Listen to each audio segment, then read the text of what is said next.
Good evening, everyone. Hope you're well today. Hope you had a great Wednesday. So, we got some crazy stories again. So let's get into it right now. Let's start off here, okay? So, armed police fire rubber bullets to take down gunman who was aiming rifle at children near village school and shouting, "I'm the son of David Icke." So, isn't that like the most perfect headline if you're mainstream media? Yeah? So, not only have they managed to supposedly find a story of a guy who is aiming weapons at a school in a village, right? But he's also shouting that he's a son of David Icke. Okay? So, let's delve a bit deeper. So, the man is said to have been shouting threats at passerby. There was an incident at the school, unsure of what happened. A spokesman confirmed children were shut in their classrooms for a short period of time but have since been let out. So obviously there's nothing happening anymore. One person tweeted, "My son is shut in a room being told to stay away from windows." Another onlooker claimed on social media that the man claimed he was a son of David Icke. So first of all, can we actually verify that this person who said he was the son of David Icke, that is actually a real tweet from a real person who actually saw the gentleman in question? Or is it just made up, like I said, so that David Icke and anyone who listens to his work regarding the elite conspiracy to control the world, which is not is not conspiracy theory, it's a conspiracy fact. It's obvious that the rich would want to manipulate events to make sure that they stay in power. Okay, so like I said, for all I know, the story is fake. The tweet saying that he said he is a son of David Icke is fake. Like I said, it just seems a bit too perfect for me. Okay, but who am I to judge, eh? Okay, so I'm sure some of you have seen this. I actually saw the video before I saw this article. So, soldier who glues himself to police cars and Buddhist NHS nurse, mother of two, are unmasked as Extinction Rebellion protesters who sparked outrage with protest. So basically they had this flower arranged, I can't remember what they're called, bouquet or whatever you want to call it, right? And it's about climate change. And what the guy did in the army uniform is he sort of, or more or less, trampled over other things that people had left there to put his Act Now on right there in the centre. And then once they'd done that, they then posed. So you got the nurse and you got the army. I think, to be honest with you, it's pretty much brainwashing, right?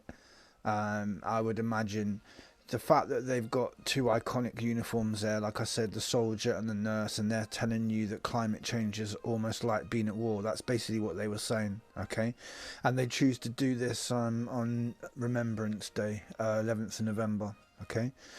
So yeah, the timing is bad, and obviously I think, again, it's one of these stories that is perfect for the media. So whether it's real or not, it gets people talking and causes division, and which is what they want. Janet Street Porter. That's how she talks. The VACCINE is wondrous news, but between the government that brought you the PPE and test and trace fiascos and social media which lets anti-vaxxers run riot, we could still blow it yet. So she's basically sticking her oar in, okay? This week came the good news we've been waiting for so long. The world's first VACCINE that is safe, she says, because she's a doctor now, and over 90% effective, and which should be available in the next few months. But one problem remains. The doom mongers on the internet have been so successful in concocting fear that less than half of us would agree to be VACCINATED as soon as the jabs are available. Okay? So what she's saying here is that people on the internet who don't want this are actually in a way bad, and that's why people don't want to have the VACCINE. Well, we're not telling you guys to not have it. I mean, we are, but we're not going to sort of go mental over it. If you really want to do that, who are we to stop you? Our battle is that we don't want it mandatory for all of us. That's basically what it is. Miss Janet Street Porter. But yeah, thank you for sticking your oar in. Really much appreciated. So, Reading terror attack. So again, we've got possibly either an immigration issue or a Islam issue or both. And I'm sure most of you remember this story. I say story in inverted commas. A Libyan refugee who killed 3 men in a terrorist knife attack in Reading Park has pleaded guilty to murder. Okay, so again, the timing of this, like I said yesterday with another story, the timing of this is just perfect for people who want to push an anti-Islam agenda, anti-immigration agenda. And while we're on the subject of immigration, what I would like to say is none of us know what it's like to be in a country where we feel that we have to leave that country, probably pay a lot of money, probably risk our lives to actually go to a foreign country where we speak the language. Can you imagine the fear in these people? I would like you to put yourself in their shoes, and I would like you to think to yourself, do you know what, I'm lucky living in a so-called developed country where I don't feel like I am forced to risk my life, risk my family's life, pay over the top money for the opportunity to try and do it. Okay, just please put yourself in their shoes. If you still can't do that, then what I would do is, instead of moaning at the people who are coming through, what I would do is moan at your government, let them know that you're not happy with other human beings coming into another country, and see what they want to do about it. Now, what I will say is maybe they might be stoking the flames, maybe they might be trying to provoke you and letting you know, oh, we let these people in and these people have got this criminal record and they did this and they're going to come and do that. Again, fear-mongering. Do you not see a pattern in all the media? It's all about fear-mongering and division. Okay, so this is just another one. It's just another one. Like I said, please put yourself in shoes of someone who thinks that they need to leave their country for whatever reason. If you still can't do it, then I would blame the government, not the people who are actually coming over. Okay? So if you've got a problem with the government, so have I. So let's all try to replace the government. As simple as that. Okay? With a more fair system. That's all I would say. All right? Now, this is about spy cops, which I've been talking about recently because a lot of information coming out. So spy cops, right? So what they do is they actually, because they're on assignment for about 5 years, for example, what they do is they take the identities of dead children, yeah, or dead brothers, dead sisters, dead sons, whatever it might be, okay? So this lady received a hand-delivered letter explaining how undercover police infiltrate political groups over more than 4 decades. The letter revealed that her dead brother's identity had been stolen by a police officer who had infiltrated 2 left-wing organisations. Using this false identity, the police spy had deceived a woman into a sexual relationship. Okay? Stealing the identities of dead children was a common practice for one of the British police's most covert units, the Special Demonstration Squad, been set up in 1968. Okay, all the way back then, to infiltrate and disrupt political groups. Undercover officers were tasked with finding out what protests the groups were planning and feeding these details back to their superiors. I'd say that's the very least they do. Very least. If I had to guess, I would say they actually are provokers and they actually probably do get these groups to do worse things than they were planning to do themselves. Okay? So when an officer joined the Special Demonstration Squad, their first major task was to spend hours leafing through death certificates looking for a suitable match. How many identities of dead children were stolen is yet to be established. Police have admitted to at least 43, okay? It is estimated that since 1968, police have sent at least 140 undercover officers, yeah, on long-term missions to embed themselves in political groups. These spies collected information on more than 1,000 groups. Most appear to be left-wing, environmentalist, anti-racist, and in a few cases far-right. So that's quite interesting, isn't it? That they tended to infiltrate the left and the environmental movements and anti-racist movements, but they didn't really care that much about far-right. I think I'll leave you to decide what you think that means. Okay. And here we go. Here is the actual first head of the Met Police's Special Demonstration Squad. So his name is Conrad Dixon, and he had everything to gain by playing up the threat of violence. Where does that sound familiar from? It gave him a new unit under his personal command and a budget of 500 grand. He accused, this guy has accused Dixon of writing dodgy dossiers. Yeah. So again, spy cops and the people who lead these spy cops, very dodgy indeed. Okay, destroying people's lives. Now, we've got here a gentleman in Spain who travels around Spain in his van, and on the sign in his window it says "scam virus." Okay, so an example of people in Spain thinking like ourselves and trying to do something about it. So this is in a Spanish newspaper. Okay, right, so back in England again. Exclusive London gym owner refuses to shut down during lockdown, clashes with 30 police officers who swoop on his premises to stop people from exercising. So basically what they're telling you here is, look at all these police, that we need to enforce the lockdown and gym getting closed down. All these police, they could be doing things to do with violent crime and organised paedophilia and hard drugs, but no, what they're doing is they're stopping people from doing squat thrusts. Personally, man, you know, it's not my thing, but I can understand that a lot of people want to go to the gym. It gives them something to do, something to vent their frustrations and to work on their body, whatever. That's up to you. I work on my soul and my heart and my brain, but that's up to you. If that's what you want to do, you have the right to do that, and the government shouldn't be able to stop you doing that. That's all I'm going to say. Now, here's where it gets really cool. Here's where it gets crazy. Britons who test negative for CV should wear paper wristbands to show they don't have the virus, Number 10's nudge unit says. So they want you to walk around with a white wristband to show that you don't have the CV. Do you know what's in my head now? Let's get a business selling white bands, right? That say that you don't have it.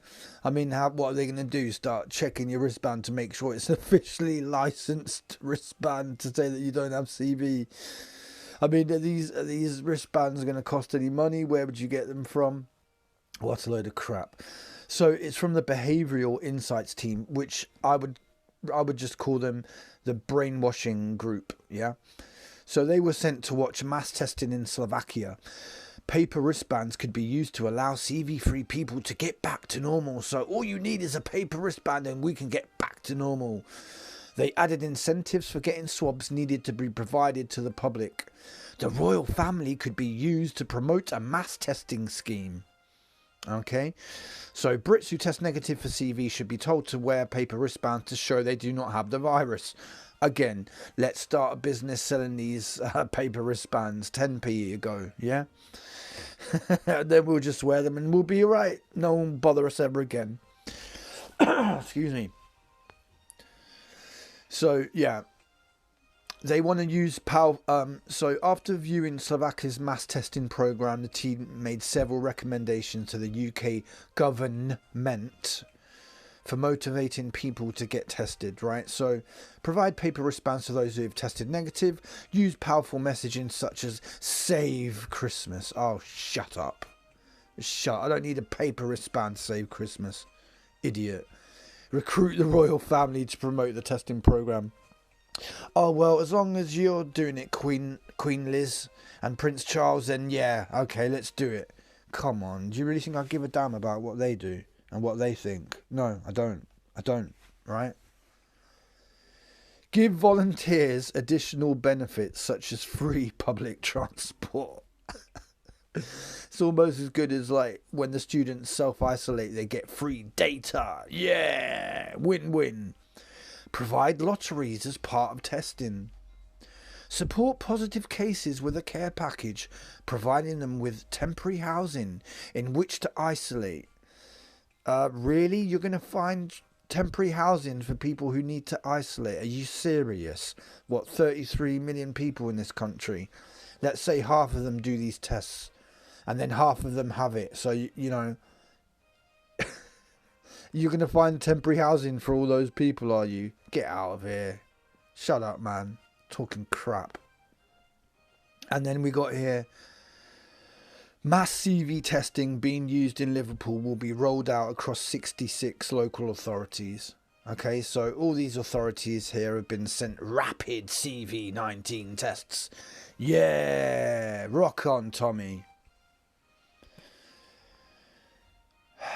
So yeah, like yesterday was all about the VACCINE, now it seems to be all about testing, about making sure that the gyms shut down, suggesting that if you test negative for CV that you should have a paper wristband. Yeah. All the meanwhile they've got police infiltrating our truth movements and trying to steer us in a direction where we're not going to get anywhere. All they're basically trying to do is delay, waste time, delay. It's like when stand-up X organise a rally. Instead of making everyone join together, they take them over here, over there, over here, over there. So the mass majority sort of dwindles down a bit. Some go here, some go there. It's a load of crap, yeah. We need critical mass, and stand-up X are not going to provide us with that. Okay? So what I would like to do is to replace stand-up X with 5, 6, 7 of us, decent human beings that don't have agendas, aren't here to make money for our YouTube channels, here actually here to look after the elderly, the disabled, the vulnerable, the children of the future. That's what real warriors do, okay, as defined by Native Americans. All right,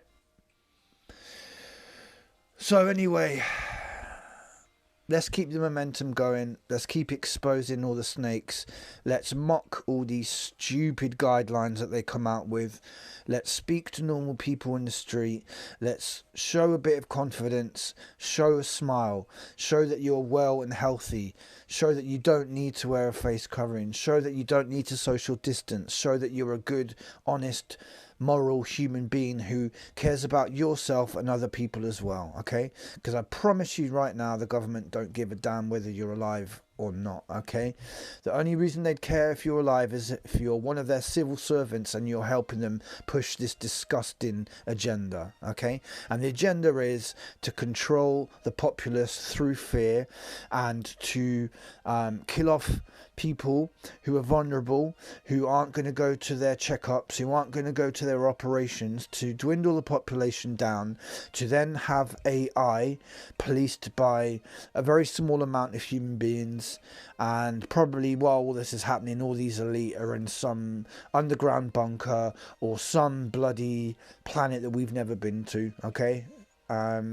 You can see it happening everywhere. You can see all these small stores and non-essential stores closing down, and all these people rely on money coming in and they're not getting it. Okay? So the positive thing is, as I say every single time, we know who our enemies are. We know their methods. We know their techniques. We know their tools. Keep exposing. Keep uniting the people, okay? Please stop seeing people as labels. Oh, he's Islamic. He's Christian. He's from Libya. He's an immigrant. No. We're all human beings who were born into this world, and we should all have a fair opportunity for a peaceful life without fear of persecution and without fear of physical and mental violence. Okay? Simple as that. So I give everyone a chance, every human being a chance. They let me down once, I say to them, look, I'm not happy with what you're doing, blah, blah, blah. They let me down twice, I might give them one more chance. But the third time, if they carry on, then I wipe my hands off them. Yeah, wipe my hands clean off them. Because, you know, a mistake is a mistake, but continue mistake means that you're intentionally doing something. All right? So, take care, everyone. It's been a pleasure spending these 20 minutes with yourself. Stay positive, stay strong, stay healthy, stay safe, stay aware. and stay human, and do your best to try and reach out to your fellow human beings and unite them. Don't label them, unite them. We're all human beings. We're all born without racism, without bigotry. We're all born with the same blood and the same needs for warmth, love, peace, shelter, clothing and food. Simple as that. All right? So to all the human beings, wherever you may be, unite the people to fight the evil. No new normal. This has been Overkill. Over and out.